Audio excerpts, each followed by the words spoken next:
South Dakota officials knew before they launched their new campaign against methamphetamine addiction that its tagline would provoke people. But that was the point. So when the tagline, "A-Meth, we re on it," was unveiled on Monday on a new state website and alongside portraits of healthy South Dakotans on football fields and in coffee shops, the state's leaders embraced the predictable social media blowback as a success. Some people on Twitter wondered if South Dakota had, in its zeal, missed the double meaning. Others criticized it as tone-deaf to the devastation methamphetamine has increasingly wrought on the state. Still others said the attempt to be clever had fallen flat. Hey Twitter, the whole point of this ad campaign is to raise awareness, Governor Kristi Noem of South Dakota said in response. So I think thought working number thanks number meth we are on it The idea for the campaign began last year after Governor Noem took office as the first female governor in the state's history. A Republican, she has focused on addressing what she has called an escalating meth crisis in the state. She wanted to do it in a way that got the attention of the citizens, Lori Gill, the state's secretary for the Department of Social Services, said in an interview on Monday night. We are looking for a way that would cause the citizens to stop, pay attention and understand that we do have a meth issue and that there are resources available.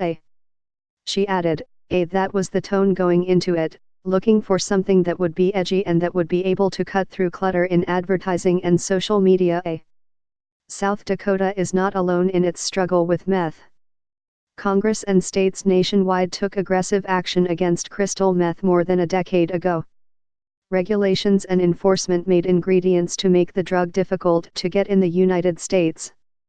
But foreign operations helped fuel a resurgence in meth in recent years. In South Dakota, from 2014 to 2018, the state saw a 200% increase in people seeking treatment for meth-related addiction, Ms. Gill said. She said that twice as many 12 to 17-year-olds in South Dakota reported using meth in 2018 compared with the national average.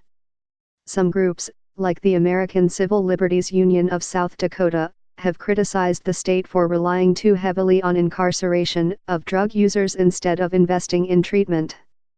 The state's marketing campaign itself is part of a broader effort to target the meth problem that includes rethinking offenses for using it and increasing treatment for those who are addicted. Last summer, the state asked companies to pitch them on aggressive advertising and marketing campaigns to draw awareness to the meth problem. One firm, Minneapolis-based Broadhead, pitched a proposal that caught Governor Noem's eye, Ms. Gill said. She said it included messaging similar to the A-Meth we re on ETA tagline. Broadhead declined to comment on Monday evening, referring questions to the state. The contract was signed in September. It called for up to approximately $1.4 million to be spent on the campaign, according to state records. The proposal outlined a multi-pronged effort that includes television advertising, T-shirts, and stickers all featuring the tagline. Ms. Gill said the campaign was slated to run through May and that the state could spend less than the total $1.4 million if it wanted to curtail the campaign. So far, Morrison. Mr. Trump repeatedly pressured Mr. Zelensky to investigate people and issues of political concern to Mr. Trump, including the former vice president. Here's a timeline of events since January. A CIA officer who was once detailed to the White House filed a whistleblower complaint on Mr. Trump's interactions with Mr. Zelensky. Read the complaint. Transcript. Congressman, sir, let me repeat my question, did you ever speak to the president about this complaint? Congress is investigating allegations that President Trump pushed a foreign government to dig up dirt on his Democratic rivals. It's just a Democrat witch hunt. Here we go again. At the heart of an impeachment inquiry is a 9-page whistleblower complaint that names over 24 people. Not counting the president himself, these are the people that appear the most. First, Trump's personal lawyer, Rudolph Giuliani. According to documents and interviews, Giuliani has been involved in shadowy diplomacy on behalf of the president's interests. He encouraged Ukrainian officials to investigate the Biden family's activities in the country, plus other avenues that could benefit Trump, like whether the Ukrainians intentionally helped the Democrats during the 2016 election. It was an agenda he also pushed on TV. So you did ask Ukraine to look into Joe Biden? Of course I did. A person Giuliani worked with, Yuri Lutsenko, Ukraine's former prosecutor general. He pushed for investigations that would also benefit Giuliani and Trump. Lutsenko also discussed conspiracy theories about the Bidens in the U.S. media. But he later walked back his allegations, saying there was no evidence of wrongdoing by the Bidens. This is where Hunter Biden comes in, the former vice president's son. He served on the board of a Ukrainian energy company run by this guy, who's had some issues with the law.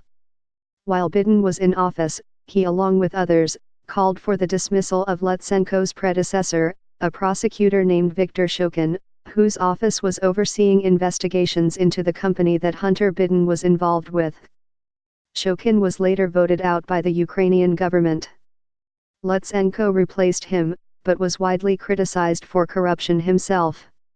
When a new president took office in May, Volodymyr Zelensky said that he'd replace Lutsenko. Giuliani and Trump? Not happy. They viewed Lutsenko as their ally. During a July 25 call between Trump and the new Ukrainian president, Trump defended him, saying, "I heard you had a prosecutor who is very good and he was shut down, and that's really unfair." In that phone call, Trump also allegedly asked his counterpart to continue the investigation into Joe Biden, who is his main rival in the 2020 election. Zelensky has publicly denied feeling pressured by Trump. In other words, no pressure. And then finally, Attorney General William Barr, who also came up in the July 25 call. In the reconstructed transcript, Trump repeatedly suggested that Zelensky's administration could work with Barr and Giuliani to investigate the Bidens and other matters of political interest to Trump. Since the whistleblower complaint was made public, Democrats have criticized Barr for dismissing allegations that Trump had violated campaign finance laws during his call with Zelensky and not passing along the complaint to Congress. House Democrats have now subpoenaed several people mentioned in the complaint, as an impeachment inquiry into the president's conduct continues.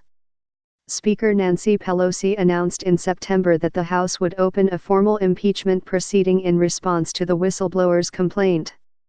Here's how the impeachment process works, and here's why political influence in foreign policy matters. House committees have issued subpoenas to the White House, the Defense Department, the Budget Office and other agencies for documents related to the impeachment investigation.